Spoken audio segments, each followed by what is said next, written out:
important, especially right now for the township.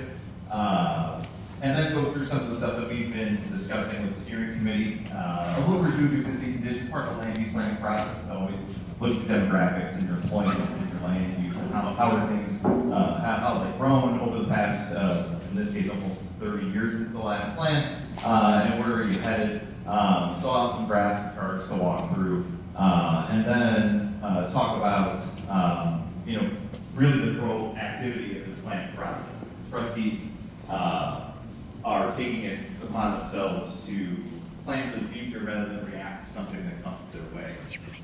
There's the potential for development along Long Harbor Road in a future time, in an undisclosed time, but somewhat near term. And you can either let it happen and react to what happens, or you can get out in front of it and try to plan to regulate and control what growth goes where. And part of this process is the township trying to be proactive and put a plan together so that when or if development does come, there's something that we can look back to and say, hey, this is why we are making this decision. This is why we want certain things here and certain restrictions there. We went through a process, we had a steering committee, we had public involvement, and this is what the community wants to see going forward. So I'll walk through some of those considerations, some of the things we've been talking about in detail with the steering committee. And then we'll go through next steps.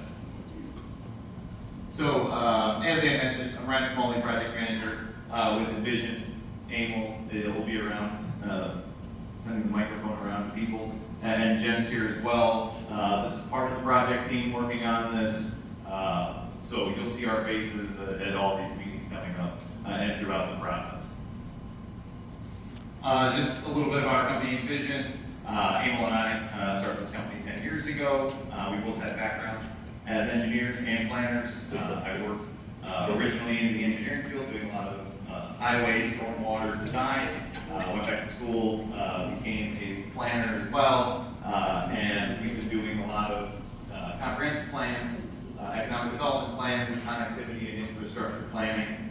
We do a lot of work around the Cleveland area. We've completed Columbia Township on the far eastern side of the county. We did their land use plan about 2 years ago, updated their zoning code on the heels of it, very similar to some of the things that are going on here. They have the potential for development. They're actually experiencing a lot of growth and potentially more. So we worked in a very similar fashion with them to go through a process with the public, with the steering committee, to try to control some of that growth that's happening in that area. So a lot of experience in the area and the region. We try to pride ourselves on implementing, having a plan that is realistic and something that the community wants and something that can be implemented from it. So sometimes that's infrastructure improvement, sometimes that's trails and sidewalks and those types of things. Sometimes it's zoning code updates. And I think in this case, a lot of it is going to be that. How do we want to shape the zoning code so that development can be shaped the way we want to see it, and also economic development incentives. How do we leverage some development if that comes? Okay, so what is a land use plan? I think it's kind of a sort of all-encompassing term. Some people use comprehensive plan. They're kind of ubiquitous. So a land use plan is something that really helps guide decision-making of the township over usually a 10 to 15 year period. These things usually should be looked at annually just to make sure that the goals are still the goals and some of the objectives that we were thinking about when we established the plan are still being looked at. But generally, a holistic update happens every 10 to 15 years with the idea that we're trying to establish the goals and recommendations for where the township wants to go over the next 10 years. Some of those recommendations can be broad policy statements, like, yeah, we want to preserve rural character. I think that's something that's going to come through in this, obviously. Some of them are more detailed. Some of them might be very specific land use decisions or infrastructure improvements or park improvements that the committee and the public want to see over the next 10 to 15 years. Plans usually include existing conditions analysis, which we've already kind of went through and completed. A lot of stakeholder and public involvement. So as I mentioned, since the first public meeting, There will be at least 2 more, where we're going to have surveys that are going to be going out to the public, as well as interactive boards to be able to get more direct feedback from the public throughout this process. And the plan usually culminates in a series of recommendations to achieve the goals that we set out to achieve. And those can really range, as I mentioned, from policy statements to infrastructure improvements to economic development, future land uses, and zoning code revisions. So it's kind of all-encompassing. And what we like to do with the planning process is try to have 3 to 5 focus areas where we put a little extra effort into the implementation piece of how to actually get those things done. It's great to have goals, it's great to have recommendations, but the how-to part and how you actually go do this is really where I think a lot of plans fail, and we try to provide enough information for the township to be able to take this and implement a zoning code update, or implement economic development policy, or go after a grant for funding. So there's a lot that can be used, that the plan can be used for. The plan is not zoning. So the plan, though they might have zoning recommendations, there's a whole separate process that has to happen to alter zoning.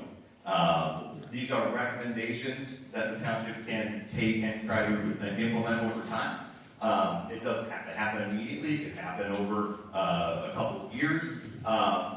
The plan has no, what we call legal teeth. It's a series of recommendations. It can be used to defend the township if a development came in, let's say that the township did not want, that was against what is in this plan. The township can use that to protect itself, to say, hey, look, we went through a process, and the reason we're telling you that we don't want this type of development is because we went through a planning process, and here on this map, this was not what we wanted to see. It gives you some backing, but it is not zoning. It is not legally binding in any way. Everything in this document is a recommendation that comes out of feedback from the steering committee, from the public, from the trustees, put together to try to guide the township forward. As far as the schedule, we started this back in October, and as Dan mentioned, we've met with the steering committee 3 times. This is the original schedule, and sometimes, we kind of move some things around as needed. But the idea is that we are going to have 2 more rounds of public forums with the public over the next couple of months. Right now, I'm thinking March for a second public meeting, but we don't have an exact date yet. We have to meet with the steering committee again and make sure we're trending in a direction that makes sense. But we will be back to talk to the public multiple times. The idea is that we'll have a draft plan document together, May-ish, June-ish, so that we can go through final approvals. The trustees will have to look at it, approve it, the steering committee will have to look at it, give us final comments. The public will get to see it. But the idea is that we've kind of been in this process for a couple of months. We've gone and looked at the existing conditions. We have a lot of great feedback from the steering committee on items that they would like to see. So that's what I want to share with you here going forward. And steering committee members, sorry, if you want to, raise your hands for people who are here tonight. I see a handful of you. So these are the people that are, some of the people on the steering committee, they're part of your community, different walks of life. I think we have, what, 9? Dan? 9. So just to touch on some of the background information, some of the existing conditions analysis, the demographics and employment numbers. We went through this with the steering committee just to give you an idea of sort of where you're at from a demographics perspective. The township's been steadily gaining small amounts of population since the 1980s. That chart on the left shows since 1980, decades worth of growth. Roughly a little over 2,000 people in the unincorporated area of the township. So this was a fun exercise because the township, from the census's point of view, is sometimes coupled with Vermilion. Parts of it are coupled, parts of it are all Brownhelm together, the unincorporated and incorporated area. So there's a lot of stars on here that are showing what those numbers actually represent. But we try to get the unincorporated area and all the demographics and land uses. The focus of this project is the unincorporated area, not the incorporated part of the township. Median age, you can see Brownhelm kind of a little bit on the older side compared to Lorraine County, which is roughly a little bit over 40 years of age. The township's a little over 50, but it's similarly in line with Henrietta and Vermillion Township. We broke population down by age cohorts. So on the bottom are the different age cohorts. The blue bars are 2013's population in the unincorporated area of the township by percentage. And then the orange bars are 2023 for comparison, just to sort of see where the ages of the population is trending within the township. The big spike in the blue and the orange. The big spike in the orange on the right, obviously a trend in Northeast Ohio in general. Populations getting older, that's that 65 to 74 year range. But we also see a spike in the orange in under 5, which we went from 1.7 to 8.9, and in the 25 to 34 age bracket, where it over doubled. So young families coming in, and some older generations staying in the township. So it's just something to help give us sort of a framework of what's going on demographically in the township. From a population comparison standpoint, blue bars again are 2013 total population, orange bars are 2023, Brownhelm is on the far left, so a little bit of a gain in population in Brownhelm over that 10-year period, and just to compare some of the surrounding townships in the city of Vermillion, what those populations are and how they've been trending over those 10 years. We took a look at housing really quickly just to get a sense of the housing stock. Obviously, you drive around, you can kind of get a sense of the age and the style of homes. Over a third of the homes in Brownhelm were built between 1990 and 2010. That's a fair amount of homes, most of them are owner occupied, which makes sense out here in the township. Household median income comparison, Brownhelm's in the green on the left, roughly 66,000 for the unincorporated area. Comparable to Lorraine County, which is roughly at 70,000, and the state of Ohio, which is roughly at 70,000 as well. So in line as far as median household income goes with the state and county averages. And we'll post all this on the website too, so if you want to go on and look at these charts in a little more detail, you can look at it at your own pace. Educational attainment, just looking at the graduate and bachelor's degrees and high school diplomas within the township and how those compare. Typically, those mimic the previous slide that we had as far as income levels go.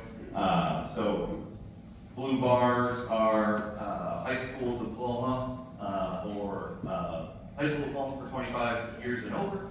Orange are bachelor's degrees, and gray is the percent of the population with graduate and professional degrees, so Brownhelm is on the left there. And again, if you look over to the far right, where Lorraine County and Ohio are, the graduate degrees are about the same, a fair amount of bachelor degrees compared to the state and Lorraine County and all your peers in the educational attainment space.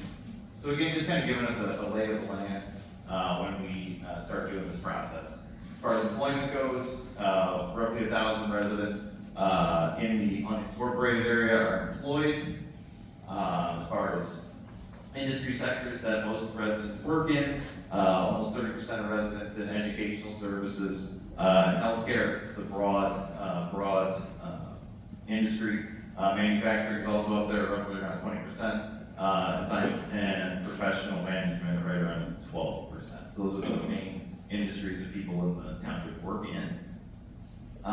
We also took a look at existing land use. So this is how the land is used today. It's not how it's zoned, it's how the property is used. Sometimes those things are not the same. Zoning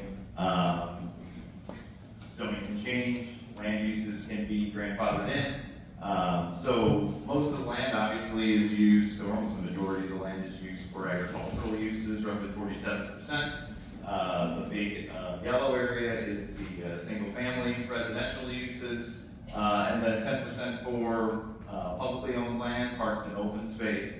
Small percentage for commercial, which is commercial / industrial in the township. We have a map here to sort of visualize that. That's probably going to be something easier to see online.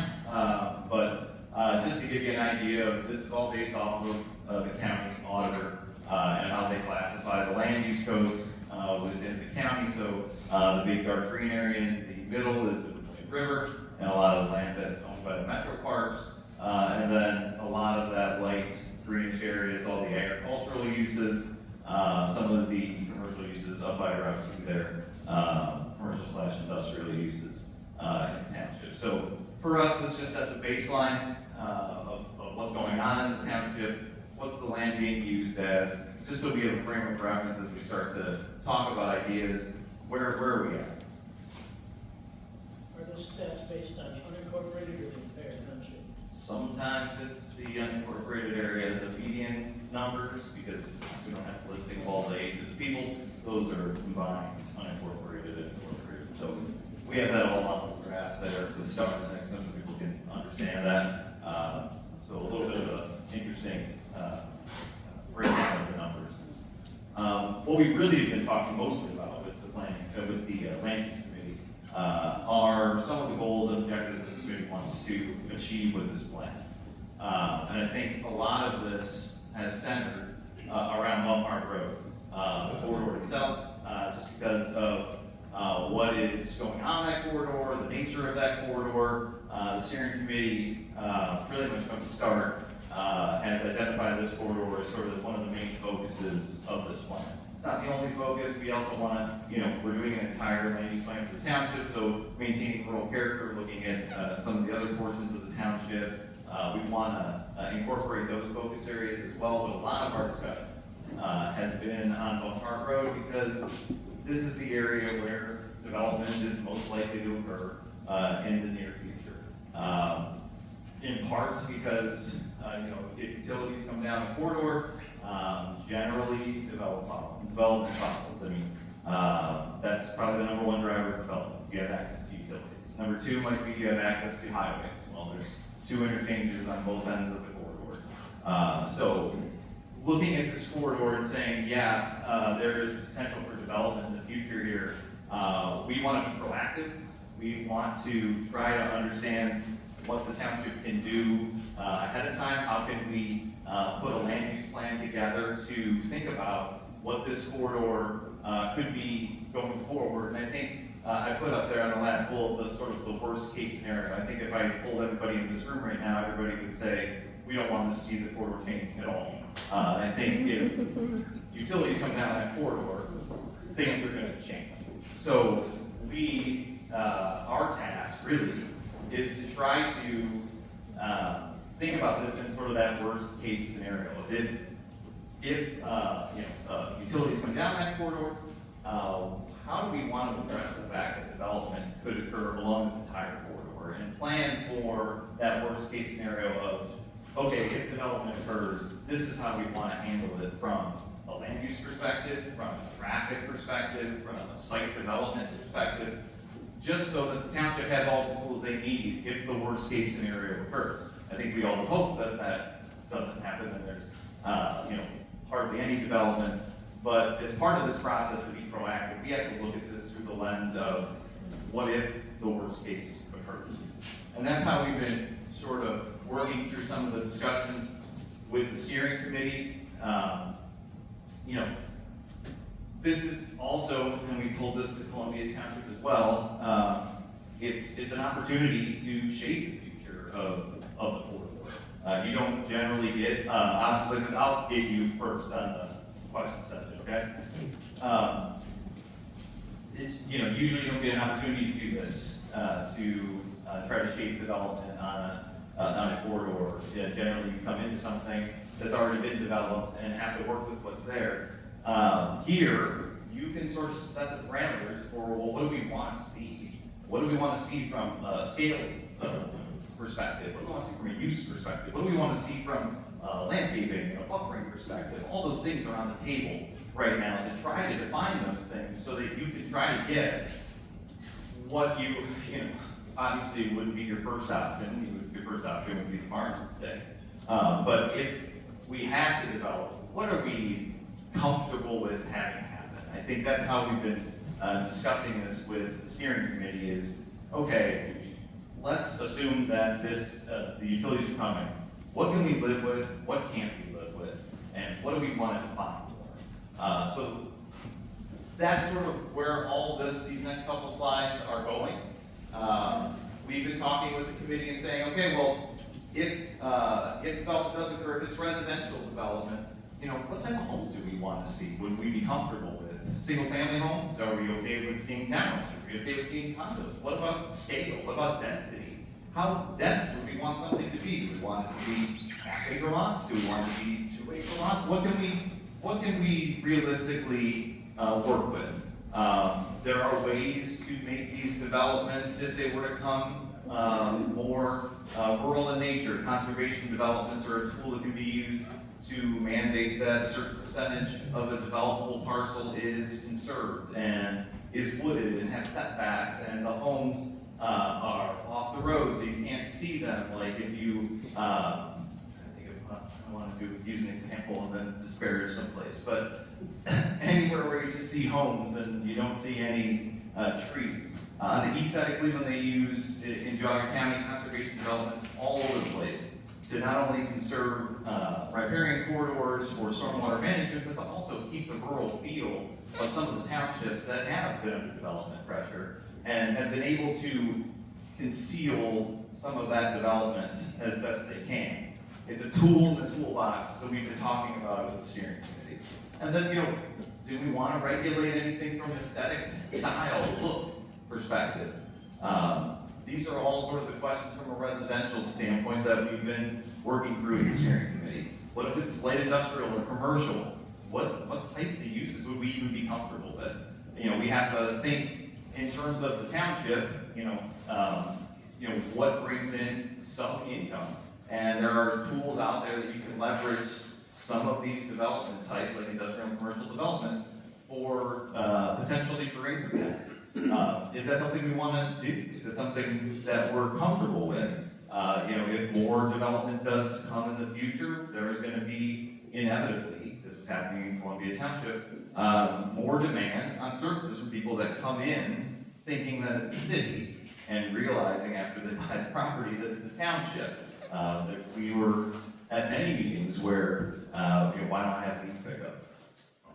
Live in a township now, why don't I have leaf pickup? But the more and more people that come in from outside think they're living in a city, some of these demands end up needing to be met at some point. So how do we look to maybe generate some income as well with this? What types of end uses would we even be comfortable with as far as industrial and commercial developments go? You have industrial zoning today, but I think part of this process needs to look at all those uses and say, should we be editing these? Should we be changing this up? Is there something we are a dead no on that we want to zone? And then site regulations. I touched on it a little bit, but parking, lighting, buffering, landscaping. These are all things that when you have development, you got to think about, right? We have to have some regulations in place so that if something does develop, we're not just allowing it to, build a building 5 feet away from a residential property right next to it. We need to have something in place to say, if there's incompatible uses, you need to have 80% coverage, and you need to have a 20-foot buffer with trees or whatever it may be. We need to at least start to acknowledge that in the plan so that we can go to the zoning code and update things so that if development occurs, you have some teeth to be able to say, hey, we want these things. Same with retail developments. I don't think just because of the rooftops and the number of rooftops that are out there, which there are not a lot of, I don't see a lot of retail development occurring, but you do have highway interchanges. And you do, if utilities come in, highway interchanges are attractive for highway retail. So do we want that? Do we want pieces of that? Those are questions that we've been asking the steering committee. And again, with site regulations, when you have those uses, a lot of lights with a gas station, right? How do you regulate those things? If that were to come in, or if we wanted that or allowed that, how do we regulate these things? So a lot of the discussions have been around future land use, but it's also been around the corridor itself. Though the corridor is a county road, and the county would ultimately be, updating the corridor. Let's assume, and we're in this worst case scenario again, let's assume that, a turning lane needs to be added somewhere at an intersection. Well, from the township's perspective, this could be an opportunity to say, hey, we want this as our main corridor. Maybe we want this to look a certain way. Maybe we want to have this have a rural feel. There are places down outside of Columbus that have, rural fencing that runs along the right of way, or rural style lights, or sidewalks, or street trees. Are there things that we want to see along this corridor if it were to develop going forward? Not saying that it would definitely happen soon, but thinking about being prepared for the possibility of it to happen and saying, hey, in this plan, these are the types of things we want to see along the corridor if it were to be improved over time. Just so you're prepared, so you can go back, and plans are used for this all the time. Going back to your plan and saying, hey, we're going after a grant application to do whatever, a trail, put in streetscaping, an intersection, whatever it might be. Hey, back in our planning document that we had public feedback on, this was a priority, and this is why we should get the funding. Funders look at those things and say, hey, this community vetted the public feedback, we had a steering committee. If we gave them the money, they're not gonna give it back to us. That's what funders are always worried about. Hey, if we give you money for a project and the public hates it, goes nuts, you got to give the money back. We don't want to see that. So this document, though this might be something way in the future, could at least prepare the township for, okay, if there are improvements, this is what we want to see, and try to work through that with the county and some of the departments. So we've been talking about the corridor itself as well. So overall, our goals with Bum Park Road, which is a focus area within the plan. I know we've been talking a lot about this, but this is probably why most of you are here, I would assume. The goal of this is to come up with a cohesive plan that addresses future land uses, site development constraints, zoning revisions that might be needed, conditional uses or permitted uses, looking at those and saying, yeah, what do we really want or don't want along this corridor?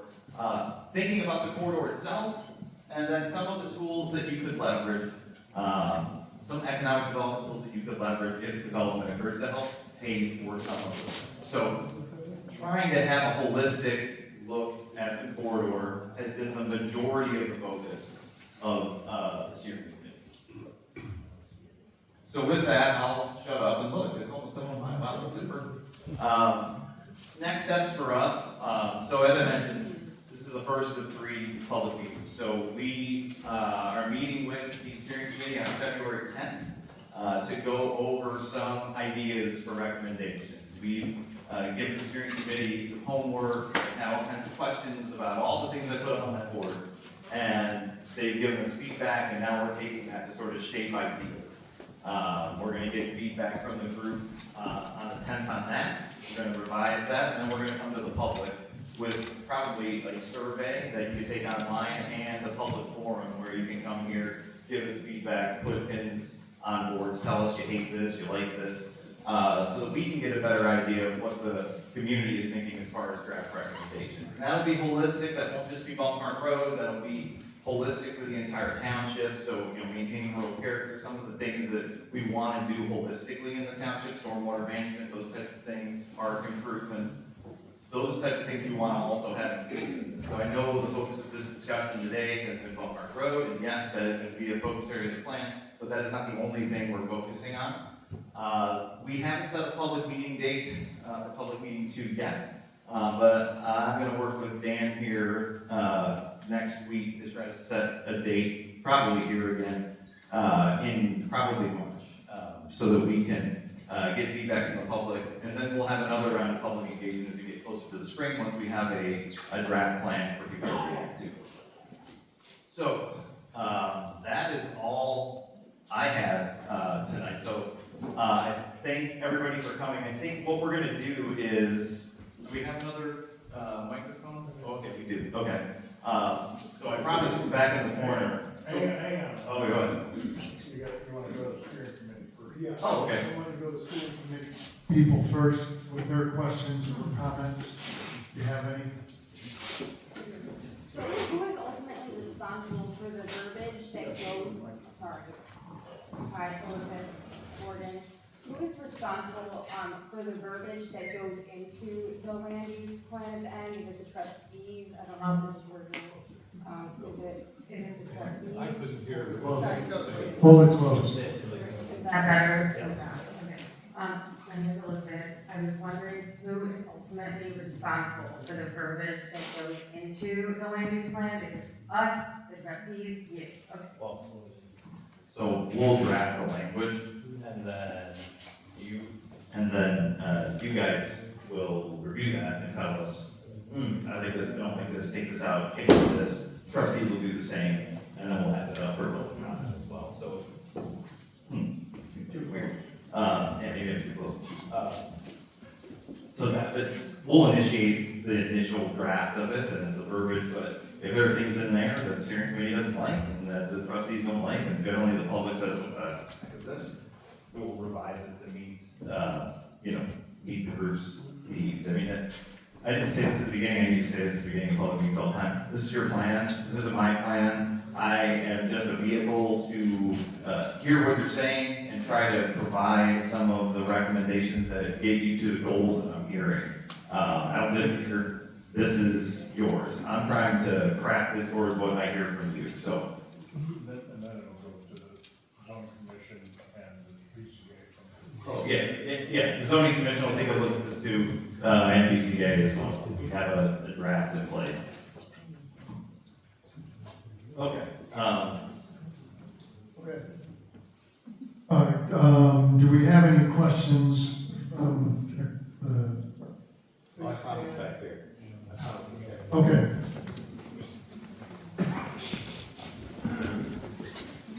Thank you.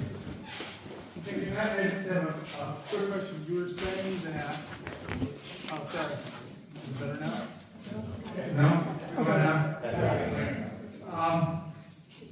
Okay, you were saying that if we do our zoning correctly and everything else, can something happen can somebody build something that we don't want? How does that happen? So if you didn't hear, he said if we made our zoning update the way we want it, can someone build something that we don't want, right? Yeah. That was the question.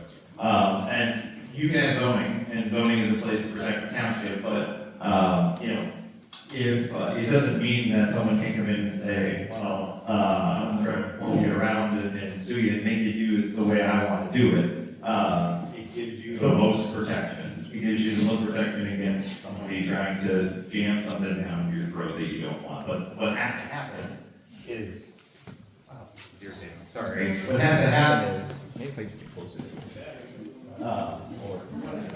Yeah.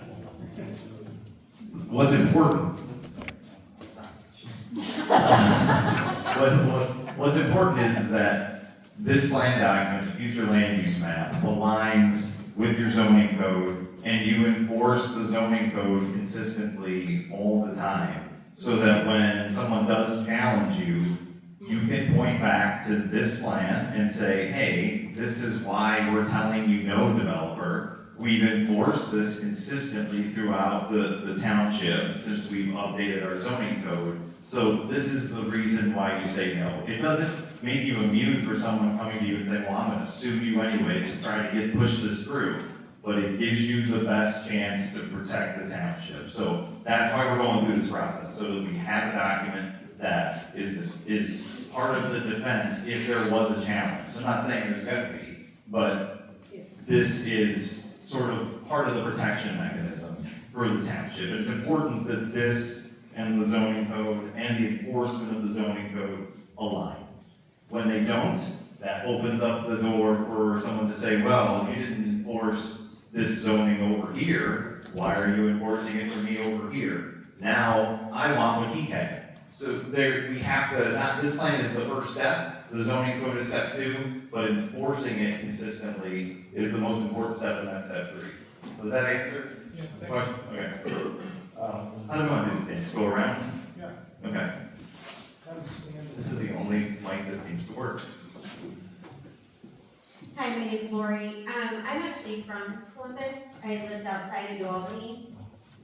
So when you're talking about working with Columbia County, I know those people are very angry.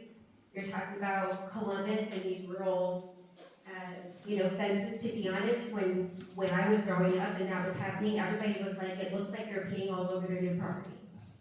I'm just being honest with you, this is it's a cute rural fence along buildings and buildings and buildings and just all homes and farmland completely wiped out for miles and miles and miles. So when you're saying this, what it seems like is that you're making us feel like we have a choice in this, and making us feel like, you're saying, honestly, somebody could come through and push it through anyway, no matter what you say.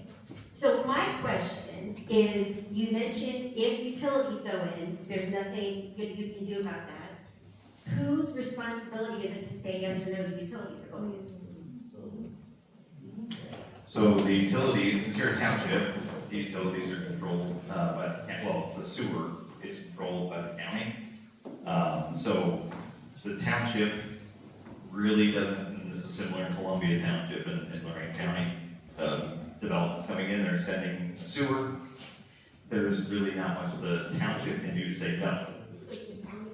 For the sanitary sewer, yes. Which is one of the main pieces for development. The township. The township, the trustees. I don't know if I answered. Has the sewer plan been approved, or the drawing for the sewers? I don't know the status necessarily of where the sewer plan is at. I know that Well, it's imminently I getting. saw a map where it was going down, like Little C, is this? Mhm. I Rob's here. Don't know. Answer that, Rob? 100%. Rob? I think it's still in process. Okay, so it's a preliminary drawing. So that Rob Duncan with the county. So everybody knows after the meeting, we're all supposed to say who we are. Yeah. You need to tell who we are. Rob Duncan with the county. My name's Dave. Dave. Dara. Dave Jarrett. Okay. Next question. Oh, he's, okay. Oh, wait.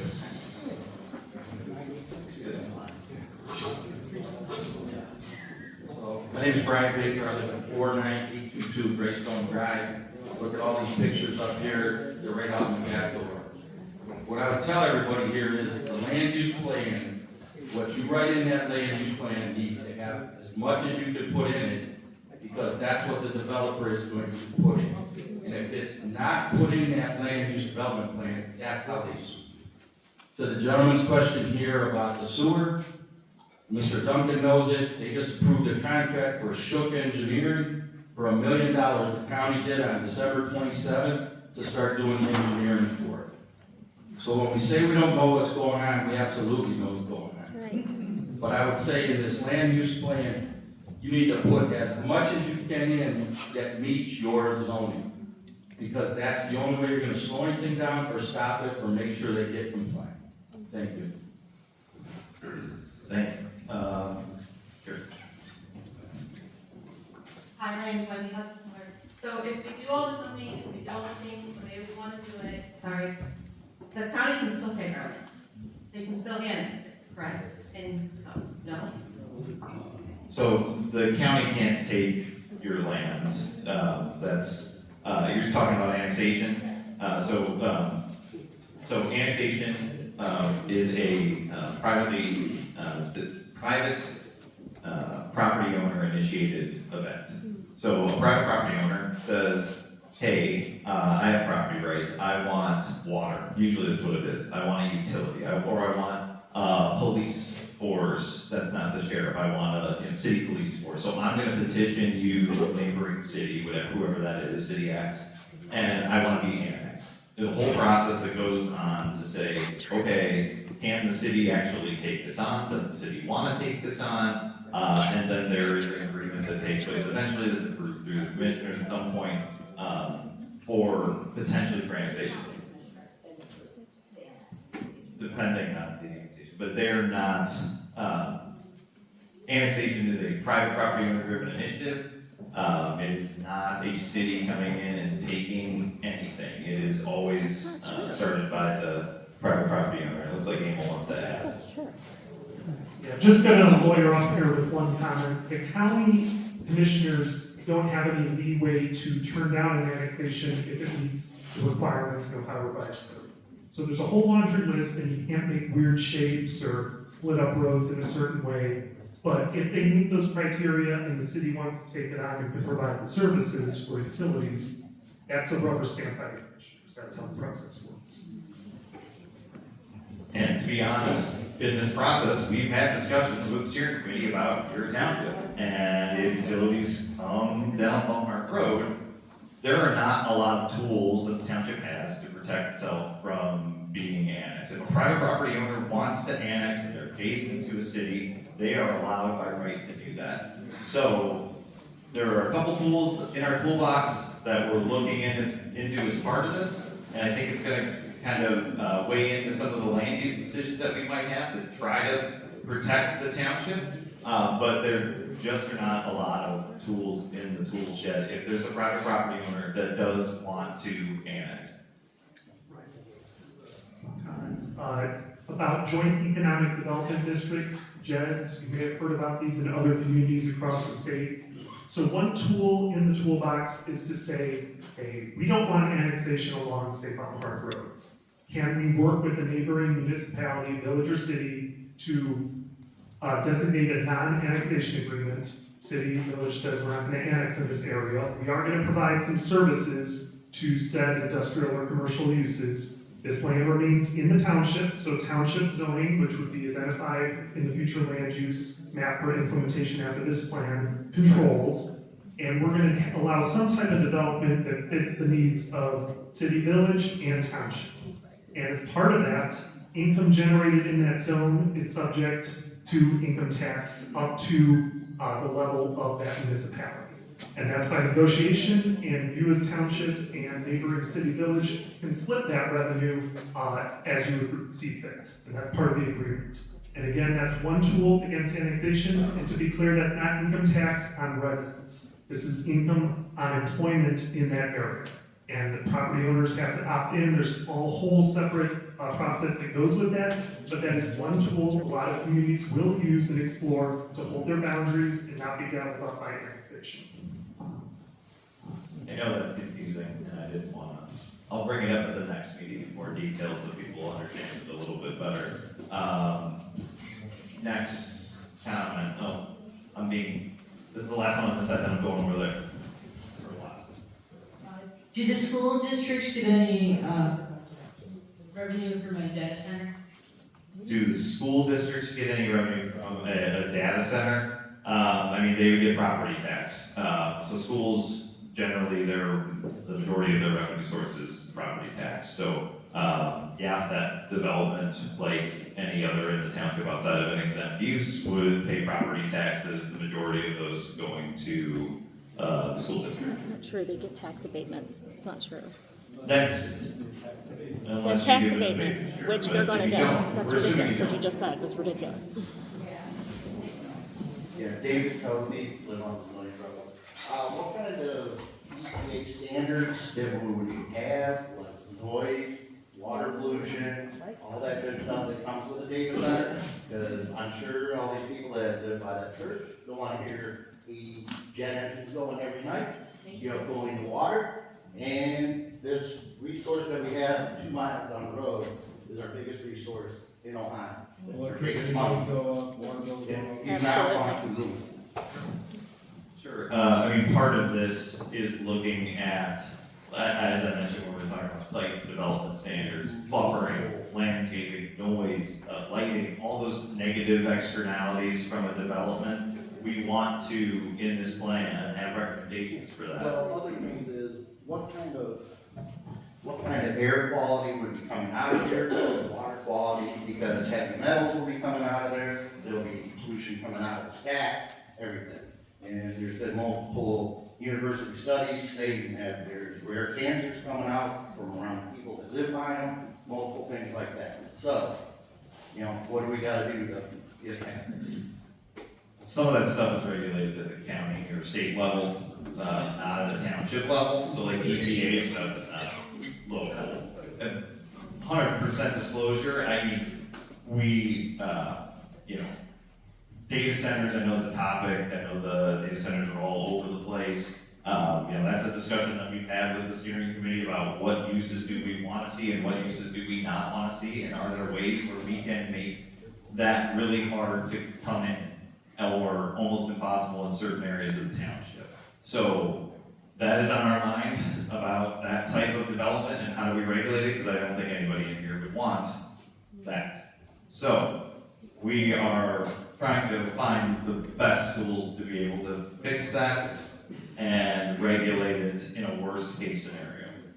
But some of that EPA stuff and the water quality, that is not a township level thing, that is above the township's head. Can you take care of most of these places are getting like 500 tax incentives? Is there any way that you can take that away from them to where they have to pay it right away? So the township can only give abatements on property tax that it collects. So some of the, I don't know what abatements you're speaking to, there might be state income tax abatements, those are controlled by the state, not by the township. So that's kind of out of our jurisdiction, so to say. My name is Brady, I live on Crack Road. I've seen that some of the communities in Arizona specifically have gone with creating a new zoning designation for data centers, and it's no longer light industrial or heavy industrial, it's its own animal, so that when a company wants to build one, they have to specifically say they want to build one. So everyone knows they can't weasel it in under light industry. Could we do something like that and apply it to the entire township? Because I don't care about certain areas, I don't want it anywhere in the township. I don't think anyone else does either. In fact, I don't want it.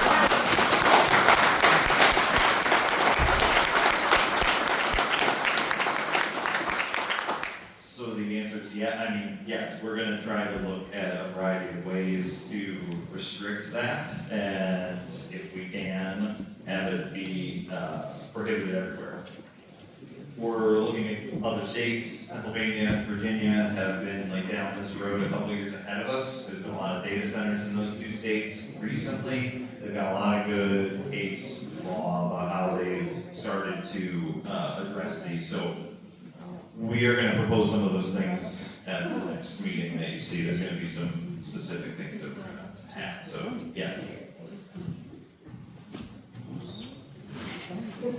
Hi, I'm Kelly Trevor. So there's actually a few things. First, if you change the density rules in that corridor, does that change the density rules for the rest of the township? We never will start doing like selling off land and stuff. So you're saying no to that? Okay. Secondly, if you do a bunch of denser housing there, have you talked to the school districts, which are already overcrowded, even with the new school that Firelands built? Vermillion isn't accepting all the open enrollment that they used to. Firelands is already in trouble because of the new developments that are being built. So where are these kids gonna go to school?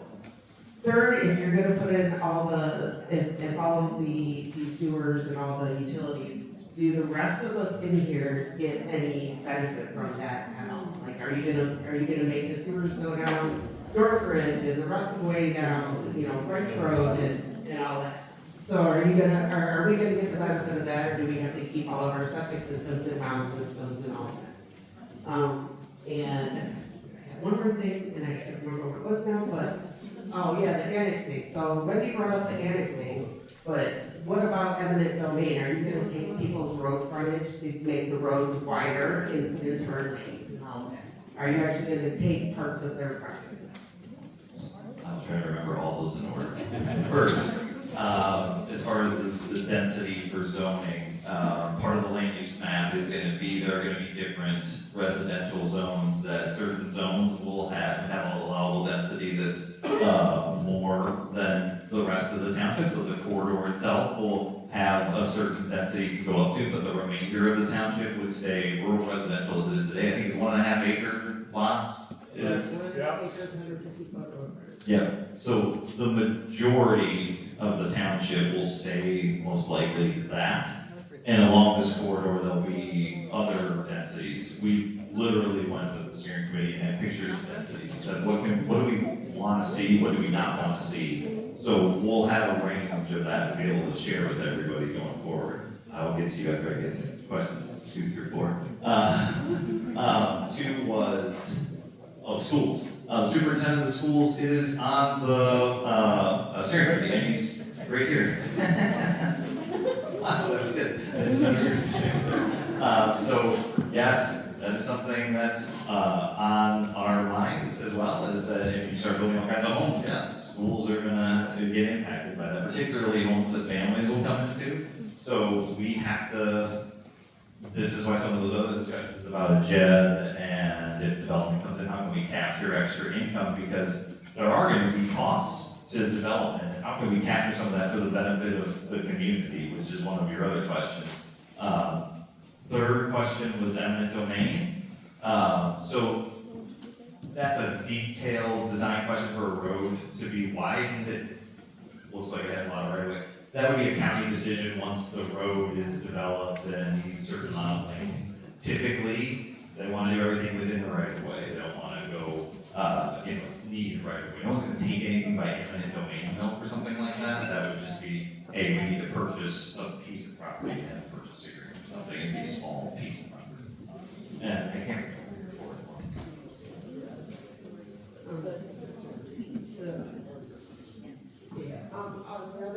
The other, how much does Vermillion have a say in this versus Brownhelm Township? And if they're gonna tie into Vermillion's water and sewage, they already have a problem with their management right now, so with their water management. So how is that gonna work? So this is a plan for the incorporated area, not for the Vermillion, the incorporated part of the township. So yes, we want to include them and have discussions to talk about what we're doing, because obviously what we're going to do here is going to impact them, and we want to make sure that we're talking to the neighbors. But this is the plan of this community's, and yours is going to be the one that gets in the plan. Does that make sense? Yeah. Question about how we protect ourselves when the county commissioners sign NDAs and so forth with plans that we're, how can we protect from? By doing this plan and putting in zoning, I mean, that's your best tool as a township, is to have a strong zoning code that you enforce consistently. You can't stop everything and say that everywhere we go. You can't stop all development, but you can shape development to meet some of your demands. Obviously, there's gonna be, things that we're gonna have to work through, but that's the best tool. So what you just said actually reminded me of, the two things that kind of snuck in was an adult park and a shooting range that is very difficult to anybody who lives within several miles. So is any of that on the table now that the adult park has been put in? And I think that was against what we were supposed to have in Brownhelm Township. So now that that's in, is that all grandfathered in? That's not right, Kevin. It's not right? And I was not on, so Greg Butchko, Brownhelm Township trustee, I was not a trustee at that time. I think I can talk loud enough. Can everybody hear me? Yeah. We do have we have at least one former trustee here. I think it was even before his time in my, it was before his time, and he was a trustee for 12 years.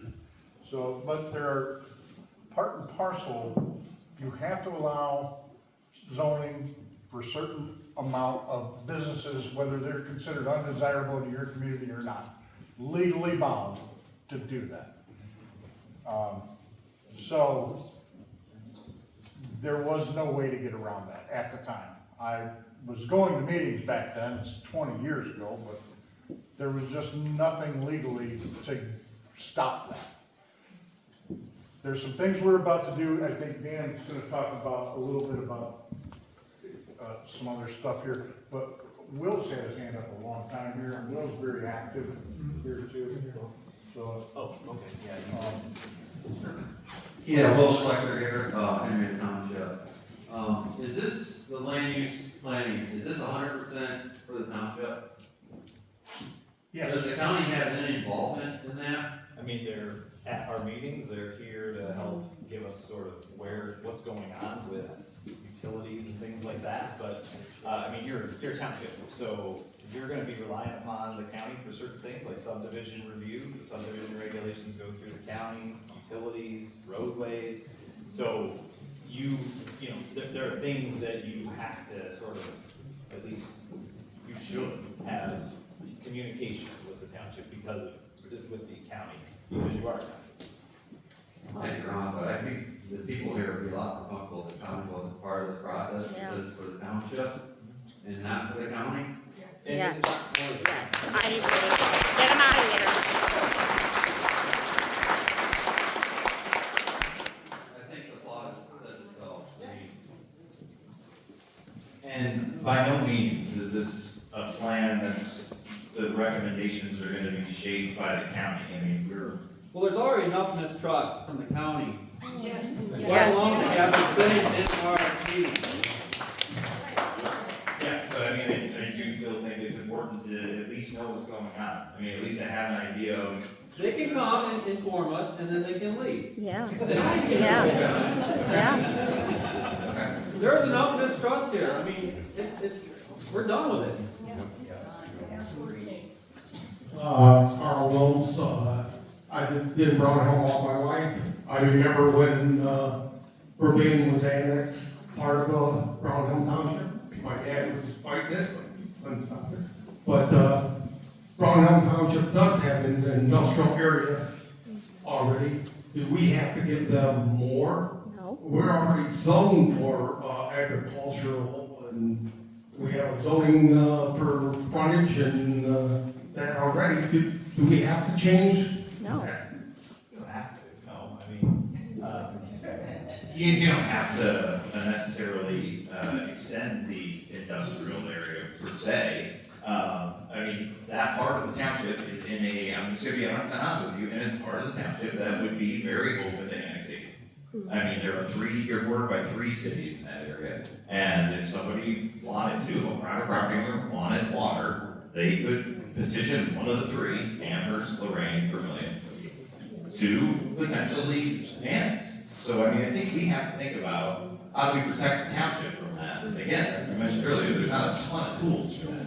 So, an idea is, can we try to protect that going forward? We did have a gun range that was put in, and they didn't have to notify the residents that were basically adjacent to them, because they said the highway with the property, resident next to us. And so the residents were notified. So if they want to annex, somebody that's on the opposite side of the highway, are they allowed to?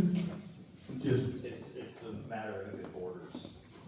Annexation is all about if it borders, if the property borders a neighboring community. Well, highways would stop the border. It could, That's what they do. but not to the south. I mean, not to the south too. Yes. Yeah, I also have a question.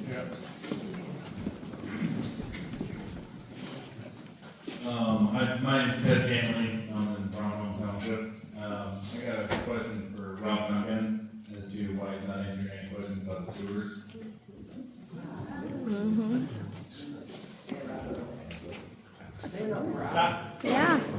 It's really not the format of the meeting was the thing, it's. It was just a question. I got another question on the board.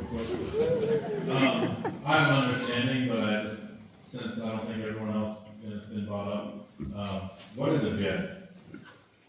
JED is Joint Economic Development District. It's one of the tools that you can use to stave off annexation and also get a benefit of income tax. The townships don't collect income tax. This district can be made, but it can only be made in commercial or industrial areas. It can't be made residentially zoned or residential areas where residents actually live. And the the benefits to the township are that, there's, free from annexation, you collect a certain percentage of income tax, which is a new funding source that you don't have, today. So the industrial developments that are there in the township today, no income tax is collected from that, but if this was put in, there'd be a proportion of that, that would be collected from that. And the trade-off is, the neighboring community also gets a portion of income tax that they don't have to necessarily maintain, right? It's still in the township. So it's a tool, doesn't necessarily mean that it's something, we're going to be able to do. I mean, you have to, A, want to do it, B, have a dance partner, and then go through all of the nuance of actually putting something like that together. There's a lot of detail in that, there's a board that has to be created, there's all kinds of things that go along with it. It's not as simple as saying, yeah, let's just do this, but I think in this plan, do we want to have a recommendation that says, hey, you should at least consider this going forward and see where that goes. So that's what that tool is. The other thing I wanted to point out was driving around, obviously this area has a lot more open land than others when you visit or what have you. And a lot of that, like you said, was farmland. And I think a lot of people here want to maintain that look and feel, and if we allow Walmart to be developed, it's just a matter of time before everything around it sees the same sewers and electric, and eventually the part that you didn't survey, which is, how much money people make, their education, and, how much their house is worth, you didn't include how much property they own compared to any other part of the state. And there are other areas in the state and the country that maintain the same field that we have and want to maintain. And I think what everyone here is looking for from your end is guidance to maintain that, and we don't want to see it change.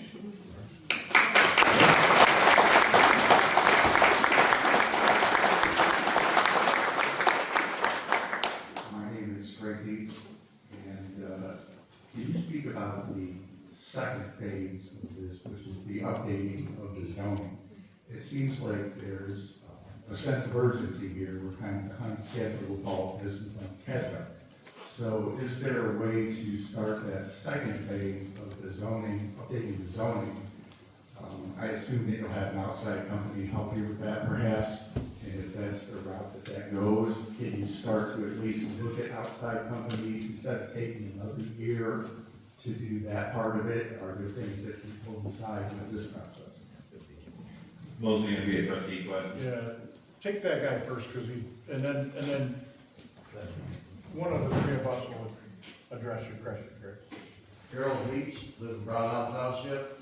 All right, now you talking about all this infrastructure. Well, most of the lines around here are 200 volt lines. And if you put in epicenters and stuff, they're gonna need 480. Who's gonna pay for all this infrastructure? The sewage, the water, because you're gonna need way more water than that. Great question for the county and Ohio Edison. That's a very big concern.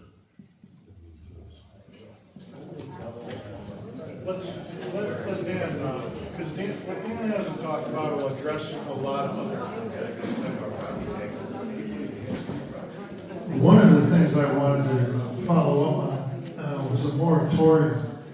And we are going to apply for a moratorium. It just pretty much got approved by the prosecuting attorney's office.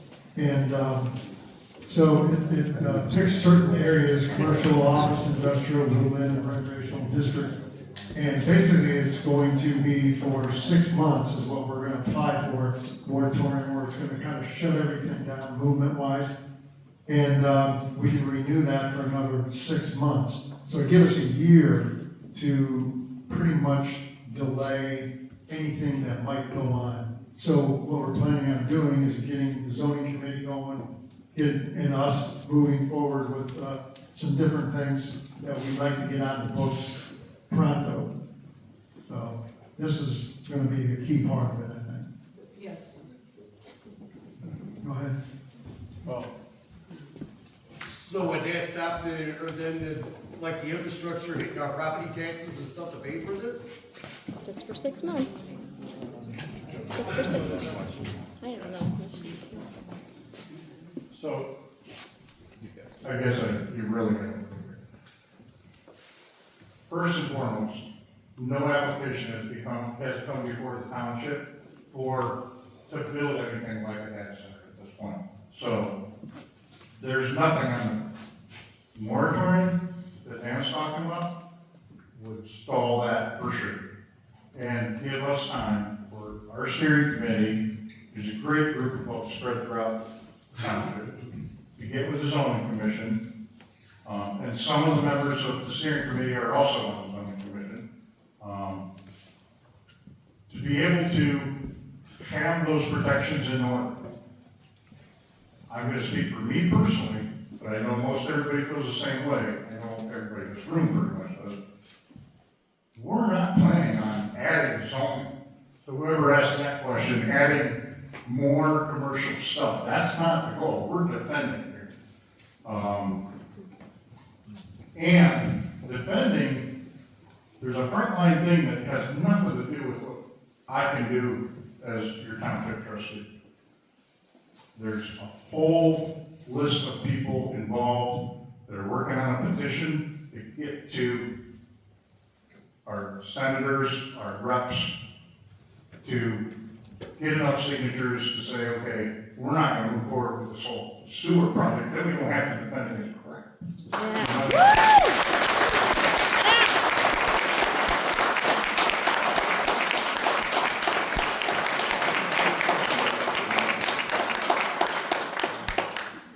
Hello, thanks for the comment. Good job, Brad. Wait, he's New got his hand people up. are the strength, okay? He's had his hand up. He's had his hand up for a really long That time. guy, so Jason to me, he's had his hand up for half an hour. Yeah. Okay, we're gonna get this, okay? And I just want people to recognize what we're here for, why we're here. But to be honest, I have to tell you, the county has just this much involvement in it, okay? And what it is whatever we write, it has to be legal. And that's what they commit, okay? We have to abide by Ohio revised code, and that's all I'll say. I'm not sticking up for it. Commissioners against us. They do not need to be. Just a few more questions. Yeah, like, maybe We'll we'll stick take around. 5 more, run around, and then I'll be around. Commissioners will do what they want to do. But they. My name is Doug Weed, and my They wife need to and stay I out, recently but they moved to Brownhelm. We love it here. Spent 17 years in Avon Lake. In any event, I have 2 questions. I'll ask you the first one, I'm going to use first. Since sewer is coming down Brownhelm and it's out of our control, what options, if any, and who decides who must or doesn't have to be hooked into the sewer system? And if we have no choice and have to hook up, who bears those costs? They do. I don't know the answer to that question. I know. I know. I don't think you answer that. I don't know the answer to. I don't know what trustees. I couldn't hear the question. The question Rob was, knows. if you put sewer down the road, do you have to tap into it and pay? Rob knows. And the county board. What I understand, as long as you're within 200 feet of the sewer, you have to. You have no choice. Right. And it costs about $35,000, but they'll put a lien on your house if you can't pay for it. My second question is kind of a full disclosure question for you and your company, Envision. Who's funding the contract that you have with Brownhelm? Only Brownhelm? There's no other entity involved in, no state grants, nothing? County involvement? So we did solicit the county to contribute, they did not, at this point. So we did solicit them, and at this point, we're kind of glad they didn't. Yeah. That's where we don't want, we don't really, we want their involvement in it. The county decides on that captain stuff, and they're not even, at least they're telling us, they're not even doing the design. So we can't. It's a great question, but we don't know the answer. We're not getting the answer. We get, sometimes people say, well, why are you meeting with the county? Well, we're trying to get answers. We're just not getting it. So, we're not meeting with them, no, seriously. We meet them to find things out. You gotta decide how many you want to do.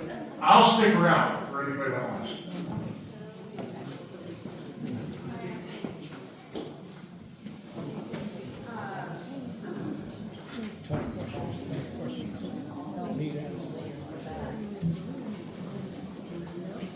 Hi, I'm Stephanie Buckle, live in Greystone. So I have, I guess maybe just a question on that land, that you have a picture of that really pretty church. And what does that land border? Do you know? No, like in the terms of like the cities, when you start talking about annexation. That land right there borders those cities. Do you know who owns that property now? I do. And he's a billionaire in Ohio named Lex Wexner. Oh, So disgusting. the problem and the reason that people are here is because we're not dumb. And so when we are concerned about the people who are buying those properties, because what Lex Wexner does is buys land for more than it's worth, then sells it to big tech or does big developments. So we should be concerned as residents because that is who bought that land. And he has the means to buy more land. He currently owns 3,200 acres in Ohio. So when we start talking about the concerns, and you know, I'm not saying what you propose isn't great, but it's hard when you're talking to a community that wants none of these things, and you're telling us what we should be thinking about that we want for our property and our community, which is none of these things. So it's hard for us to also have faith in you, that you're here for us and not the county. And I would question how we got your name to hire you to begin. So we probably got our name, well, I think we met you at a Township Whiskey Association meeting, but through Columbia Township, eastern side of the city, eastern side of the county, we did their comprehensive plan, we did their land use update.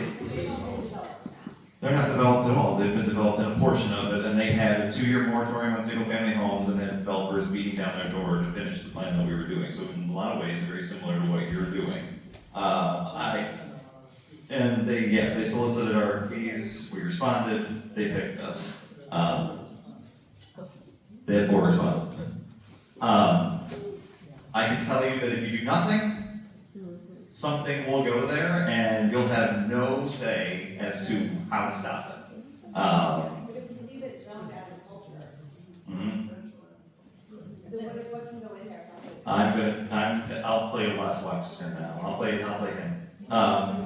The sewers are in, let's assume that sewers are in and there's development potential there. I'm gonna say you're taking the value of my land because you're only allowing me to do agricultural use.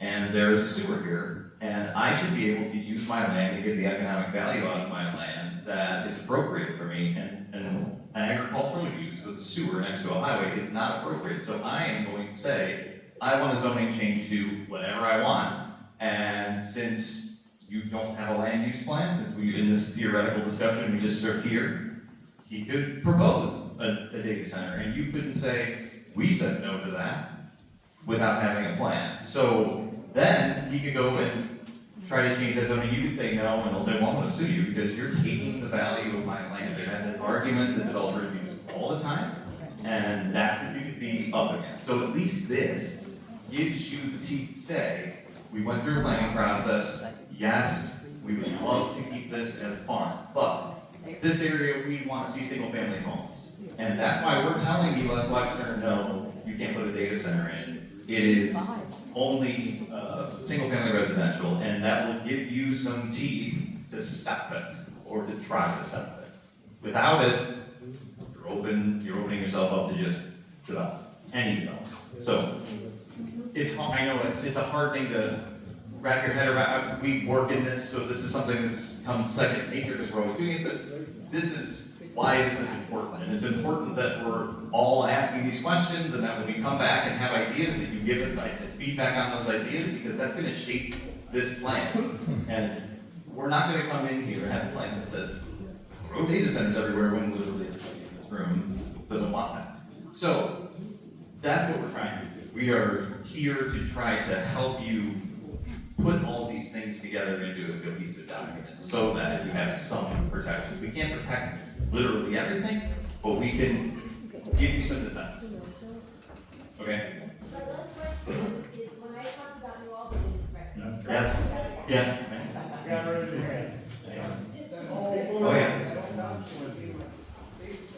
Do we want to do a couple more, 8 o'clock? If they raise their hand and they haven't spoken before. Oh, okay. If you haven't, My name is Jim Kalik. I'm from Oberlin. I'm just curious, you said that they don't have a land use plan, do they? Does Brownhelm have a land use plan? From about 30 years. Okay. Do they have to change it? They have to change it. I mean, I guess you don't have to update anything. You could keep it the way it is, but that's still going to be an argument. Someone's going to use it.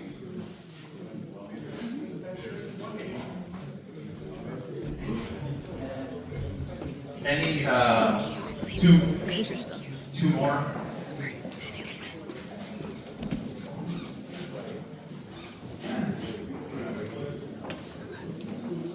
Dave Roberts, with the Lorraine Media Safety, and I just want to bring something to your awareness. The Lorraine County has made a petition to turn this county into urban status. For right now, rural status.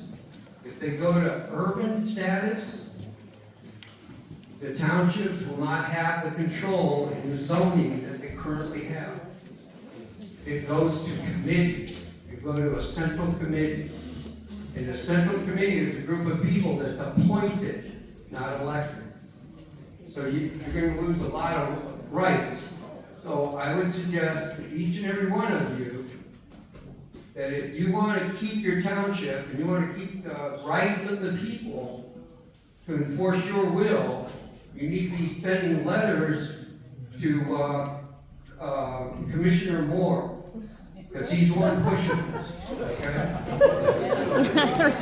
All right? Deaf ears, right? Thank you.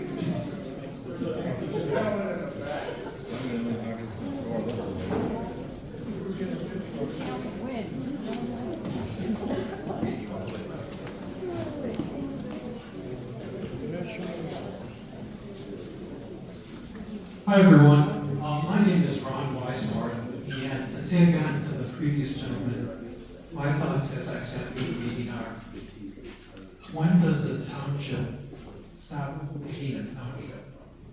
So you can always call it Brownhelm Township, but is that what it really is? If these changes would go through, it would become some behemoth of whatever you wanted it to be, but what did the founding fathers have in mind when they first created this?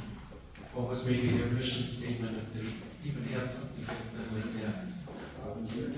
And I don't know whoever's tied in with the township, how they feel, but these are important things to consider.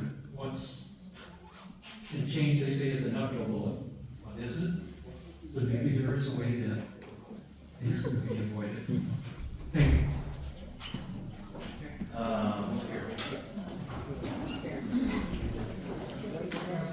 Yeah. Hi, my name is Andrea. I'm from New Russia Township, and we are going through this really, we're months in, so we're ahead of you guys on what's going on.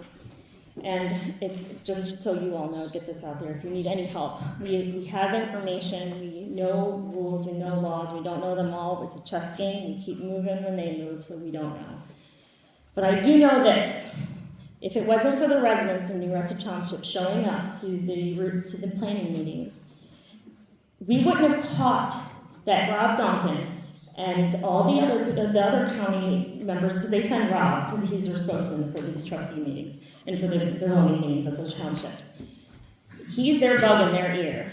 If we hadn't gone as residents, we would have never caught the revisions. And if you want to see the revisions, I have some of them. It's awful.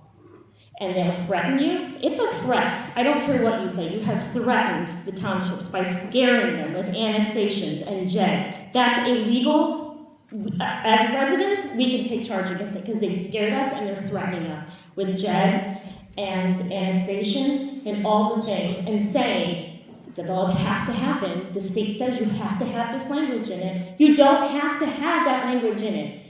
You do have to make parameters, and you do have to, and I disagree with you. A land use plan has more teeth than what you had said. It does have teeth, because end users, developers, they don't want to touch you if you don't have the right land use plan. So it's a lot more of a heavier document than they're letting on. Do not, make sure you introduce yourself to Mr. Duncan here so you know what he looks like. Do not trust anyone at the county. They are reading it.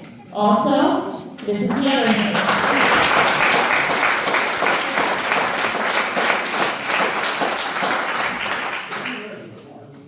The other thing is, look and see who has options in that land. Today, I was in the county, at the county meeting, with, them making the recommendation on whether they should do the rezoning for the mega site, and they passed it through, right? It was awful. The commissioners, 2 commissioners, right out, I have video of it as well. I will make sure you get it if you'd like it. They said they were not driving this, that the property owners were driving this. That's not true, because the fact of the matter is they went to Team Neo, they requested that Team Neo develop that mega site property, and who has the options on that land? Team Neo. Team Neo has the options on that land. And they were like, it's up to the property owners on what they do with it. It's up to the property owners. And guess what? The property owners are practically Team Neo wanting to put a mega site. How do we know? They put thousands of dollars into websites and into propaganda. Selling land, they didn't ask us if they could have in New Russia Township. They didn't ask us. You should see. I think it's called Lorraine 1. It's ridiculous. It's ridiculous. They didn't ask New Russia. They just went in. And by the way, your chuckling while he was giving his speech was so disrespectful. And you know it. Because what he had to say was from his heart, and it's what everyone in this room has to think. That was so disrespectful, and you will not get any respect or get an ear. Do not let these people, do not let the county infiltrate your meetings.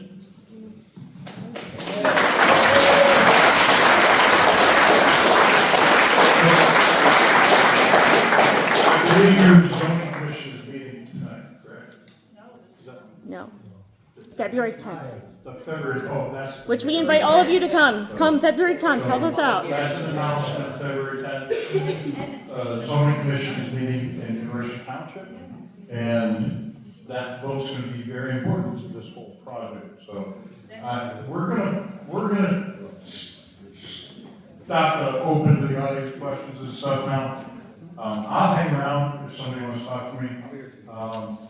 Your meeting is the same day as our hearing, so. Yeah, we have our steering committee meeting is the same day, and we can't make that. We have 9 people that we can't move it. So We had a tough time making that. it's really tough.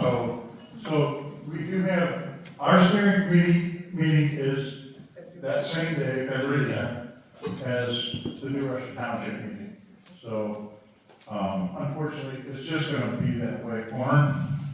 I might just say that I'm Warren Leinbach. I'm former trustee of Brownhelm Township for 12 years, and I was the president of the County Township Association and vice president for 4 years in my former term.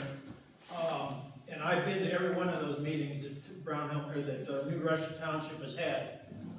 It's not that we're not paying attention to what's going on over there. I've been in touch with members of that committee.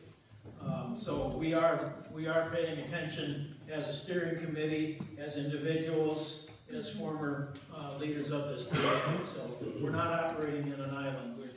We're paying attention. To Thank you. Thank you.